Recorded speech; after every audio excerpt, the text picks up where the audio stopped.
What is up, conscious monkeys? Welcome back to another episode of Traveling to Consciousness. As always, I'm your host, Clayton Cuteri, and I hope that all of you are having an amazing Labor Day. I hope all is going well with you.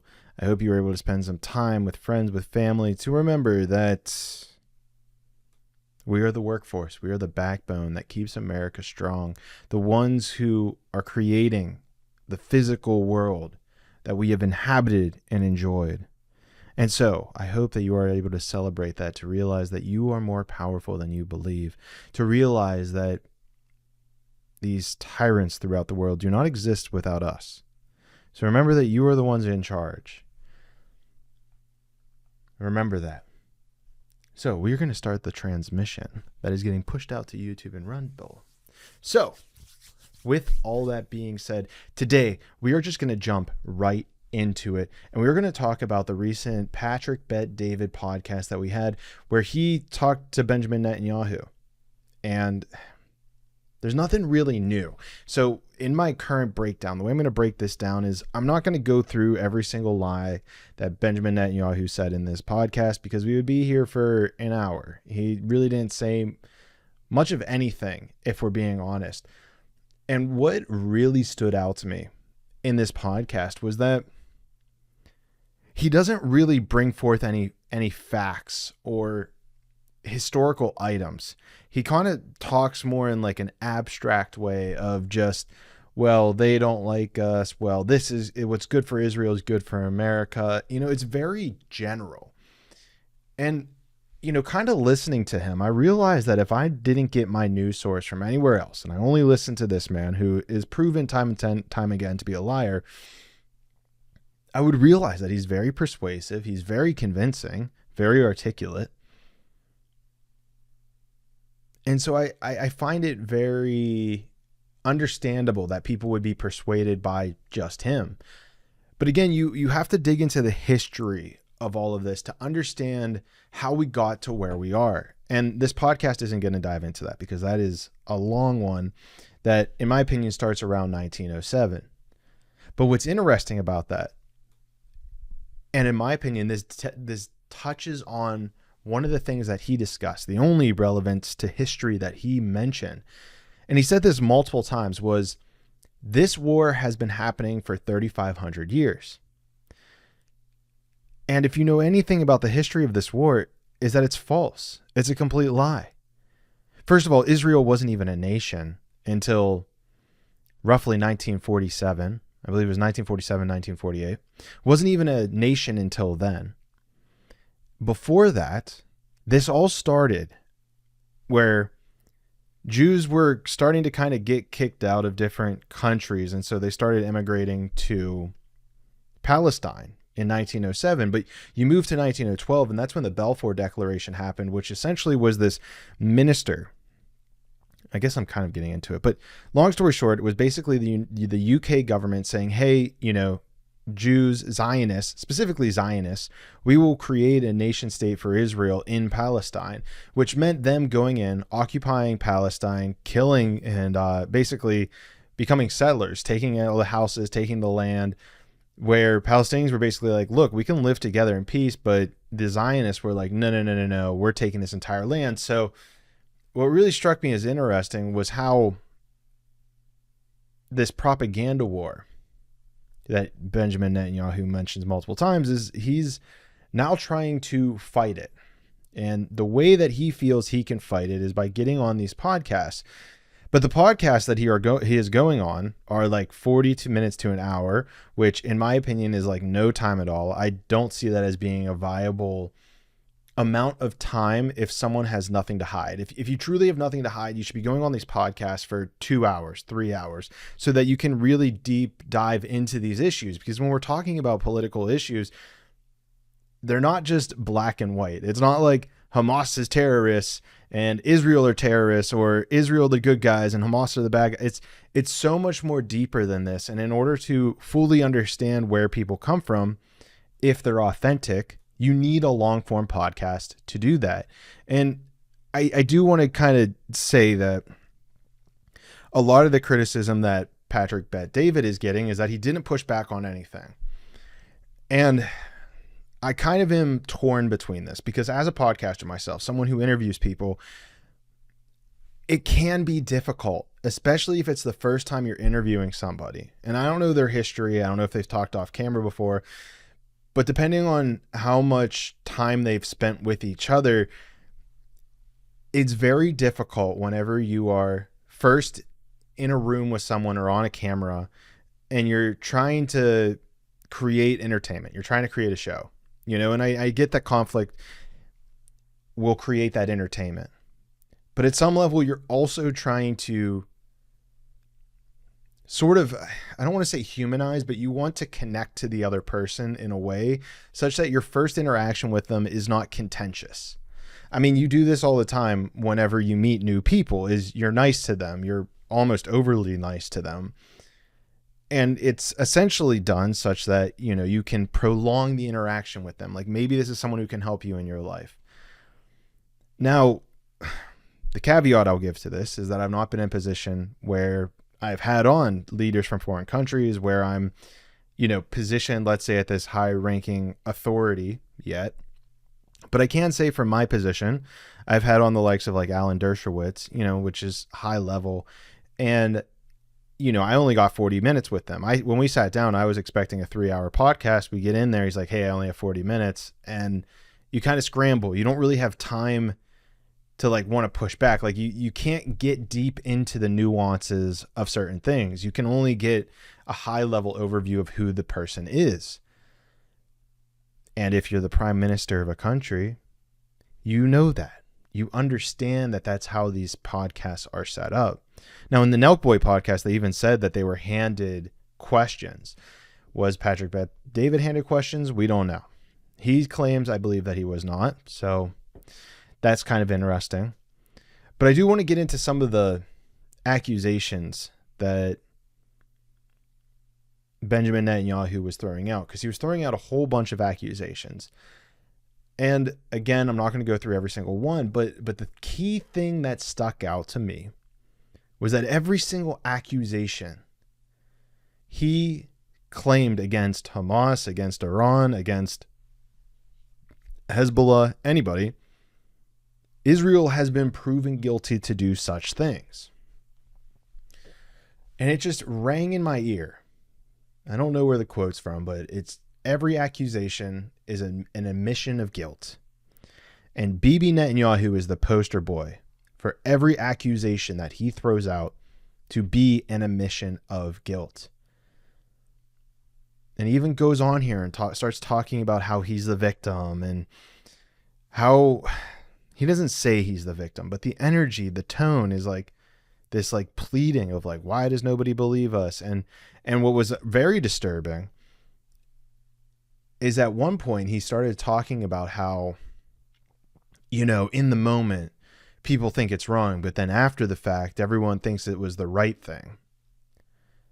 And all I could think about was the Napoleon quote of history is written by the victors. And they're doing it right now. They're rewriting history in front of us. They're convincing their own people that Palestinians are less or subhuman. They are blinding us with lies about everything. They have literally gone out and killed journalists.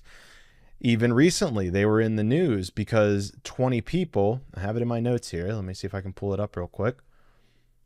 There was a video that Israel bombed a hospital, killed 20 people, including doctors and journalists. And they're like, oh, it's an accident. You see, you have to realize that you can't just take this guy's word. The next layer to this is that they don't allow journalists into Gaza. They are very few allowed. And if they are, they completely wipe out journalists. More journalists have been killed in this conflict, genocide, than any other conflict / war / genocide in the history of wars. And that is a war crime. Point blank, period. The rate of famine that's occurring is a war crime. And then Bibi goes on to talk about how the ICJ, the ICC, how they're corrupt, which is kind of funny because we also have Brazil recently joining South Africa's case in the ICJ against Israel, which is amazing. You also have Italy vowing that they would arrest Bibi if he entered their country. Finland vowed that they would arrest Bibi if he entered the country. And what I have to say is that this is really a great thing. This is a great time. And you have to realize that it's still not enough, but we're starting to get the leaders to wake up. They're realizing that they're losing power. They're realizing protests have been erupting all over. And you have to realize that this is the start of it. You know, it takes time for things to change. And I get it that the people in Gaza don't have time, and we need to do the best that we can to exercise our ability to speak, to get out there, to protest, to convince the world leaders that this is not how you stay in power. You do not represent the ideas of what the common man, the common people want anymore. And it's truly a beautiful thing to see it happening in real time. But then it comes back to this podcast and Netanyahu talking about how they're losing the propaganda war, and social media, we're losing the propaganda war, which is why they banned journalists in the first place. And you have to take a step back and realize that, dude, this is so simple. If you want to win the propaganda war, stop killing innocent people. Stop killing women and children. Stop killing civilians. Their own data suggests that they have killed, that 80 to 83% of mortalities are civilians. Stop doing that. And we'll stop saying it's a genocide. You stop killing innocent people, we stop saying it's a genocide. But the problem is that every single place you look, it appears, or it seems, or it indicates that their entire goal is to eradicate the Palestinian people. There's no Hamas in the West Bank. However, Israel has gone through and completely eradicated that area, and they're starting to seize houses. They're killing innocent people up there. Hamas doesn't exist in the West Bank, but yet they're allowed to do that there. What's the news, BB? What's your great little spin that you're going to try to throw out there for us? And it's really the fact that he does not dive into the nuance. He doesn't dive into the details.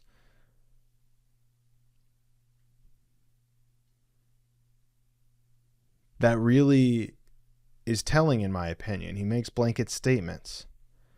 And I do like, one thing I did like, and I do want to give Patrick Bet-David some credit here, because there was a couple things I did like, is that he really did try to push him on if Israel truly controls America. He pushed back a few times, and I think that that's a good question to ask. However, it's kind of difficult because you're asking the puppet master if he controls the puppets. And to me, you're not going to get a good answer. Like, you're not going to get a valid answer from that. Like, he's not going to say, "Oh yeah, Israel." Like, in what world would Israel be like, "Yeah, we're controlling America"? You know? So, I mean, I'm glad Patrick, pushes that question. But of course, BB's ready for that. That's a simple one. He knows he does. And then he goes on some kind of like butt kissing tour of Trump is so smart. He's such a great leader. No one else would have been able to blah, blah, blah, blah, blah, blah. He's his own man. If he doesn't like it, then like it's not happening. So, you got to kind of take that with a grain of salt. I saw a grain of salt, a grain of salt. And then Patrick Bet-David did end it on actually a very important note, which was the idea of Israel. And who knows, maybe it doesn't matter if it's Israel or not, but he thought it was to acknowledge the Armenian genocide, which is important because Israel was found arming the Turkish government to carry out, and Azerbaijan to carry out the Armenian genocide, which killed 1.5 million people. And so Bibi admitted to it. And the thing is even Patrick Bet-David at the end of this podcast said, it's only going to be for me. My audience doesn't even know. But the fact that we don't even understand or know about the Armenian genocide is huge. Absolutely huge. And it's something I'm starting to learn more about. I heard I always butcher her last name, but Kasparian talking about it on Tucker's podcast. And it is a crazy deep dive to get into. And so then to see the government of Israel, to see the prime minister finally admit, because for years they wouldn't admit it for political reasons, for the fact that they helped arm the genocide to occur, for the fact that they felt like they wanted the Jewish Holocaust to, well, I'll leave it up to your interpretation. You can do your own research. But the fact that he admitted it is huge and important. It's definitely important, and it's definitely something that we should learn more about, and maybe I'll do a podcast at some point about it. I do want to get Anna onto the podcast at some point, so if you see her on Instagram, definitely shoot her a message. I know she checks her DMs. Be like, Anna, you need to do Clayton's podcast. You know, I want to learn more about the Armenian genocide. And she'll be like, where are all these people coming from? And be like, well, Clayton told us.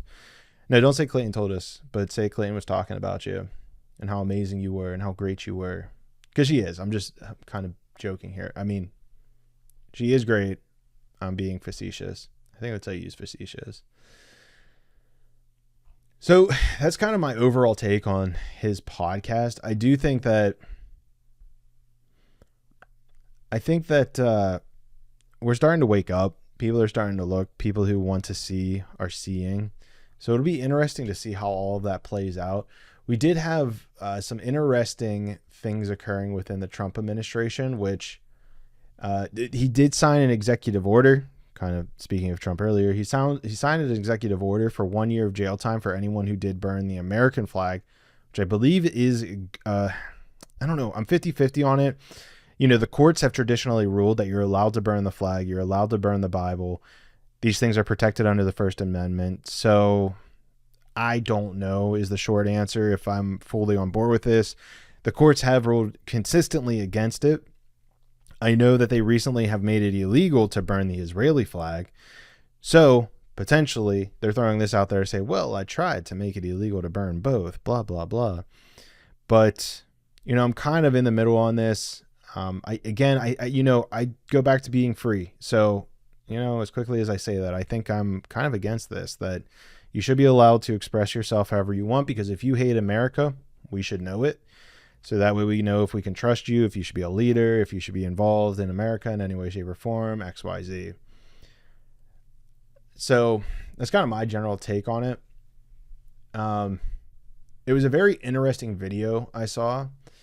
But if you go and watch that executive order signing, I was looking at Pete Hegseth and JD Vance, and they look like angry people to me.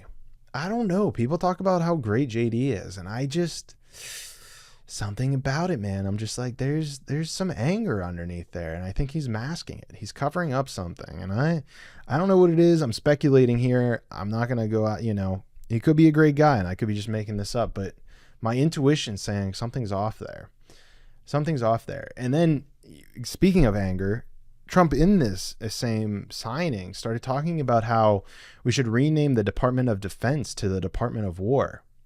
And I was like blown away by this, because I could not disagree more with this. If you know anything about our podcast, words have a lot of power, and there is a war on language that is going on. And for them to do this, not good. It's a sign that it hints to me that this administration wants more war. They're not toning it down, which is unfortunate, because I literally just said last week that I was hoping Trump was going to become a more peaceful president, or be the president of peace, and then he changes it from Department of Defense to Department of War. And to prove my point, he even said that we don't only want to be defense, we want everything, which means we want to attack people. We want to be able to, you know, kill people. We don't want to just be defending ourselves. We want to be able to go on the offensive. And to me, that is not a way towards peace. That is not peace through strength. That is insanity. That's ugly. And I disagree with it. And then he even went on to start saying that he feels like there's people mentioning that want him to be a dictator. And, you know, I see people like, oh, he's trolling people, but Trump does this all the time, where he floats ideas out to see how the populace responds to it. He'll do it a lot. He'll be like, well, let's see, let me throw this idea out there and see how people respond. And if people don't push back, he'll start taking initiative towards it. So I'm definitely anti-dictator in those regards. So that's not good. So he definitely needs to reel back on that. But he also seems like he's losing a step, and I hate to say it. And then I think there's reports that have come out that a lot of the pictures that the White House has been posting have been from years ago. So I don't know what's going on with Trump. I hope things are okay. You know, wish him for the best of health. You don't want no matter how much you disagree with someone, I don't think it's good karma or goodwill for you to wish badly upon them. But, I do hope that he gets better. I hope that things will shape up for him. I hope he's not, in his final stages. I hope he's going to do well and pull through. But then with the dictator comments, I even saw that he was trying to take control of Union Station, taking the management of Union Station away from Amtrak. And so I don't really know. Like everything's very confusing, and you'll have Trump supporters be like, well, he's playing 12 dimensional chess here, and trying to do this and that and this and that. And I just feel all this sets a very bad precedent for anyone that's going to come next and try to do a lot of these things. And I'll say this, I think one of the worst things to kind of wrap up on the Israel front. I know I've been everywhere over this podcast, kind of towards the end here. It's real late. But there were a couple other notes regarding Israel, where one of the things is that Israel struck Yemen and they killed the Houthi prime minister and a lot of their senior officials, which means they know how to do targeted attacks, which means they can avoid the killing of civilians. But, to me, that is evidence, or at least circumstantial evidence, that they are indeed trying to kill civilians. They are trying to ethnically cleanse the Palestinian people, specifically in Gaza and silently in the West Bank. And then the last thing is that the U.S. has actually blocked the president of Palestine from attending the UN General Assembly next month in September. Well, this month, I guess. And what's crazy about that is that this is the month whenever you have Australia, UK, Spain, Portugal. Well, yeah, Spain, Portugal. Who else was it? UK, was it Italy? Italy and France all looking to say that they will announce their support for a Palestinian state. So I find it very unfortunate that America has taken this path of blocking the Palestinian president.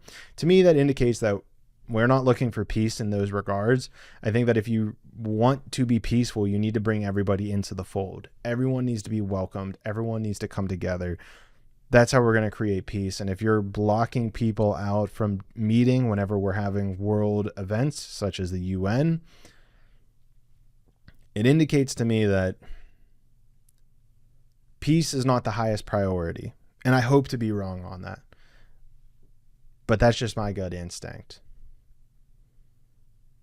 But tell me, what is your gut instinct? Do you think that it's a 5D, 12G dimensional chess move, and maybe I'm being a little overprotective? Or do you think that we may not be trying to create peace with the Palestinians? You tell me. But with all that being said, I appreciate you all for tuning into this transmission, and I hope that you find it in your heart to do everything necessary and possible so that we can become and take our next steps towards world peace. Because it is going to take all of us. It cannot just be me. It cannot just be the American Congress Party. It has to be you as well. You need to find peace within yourself.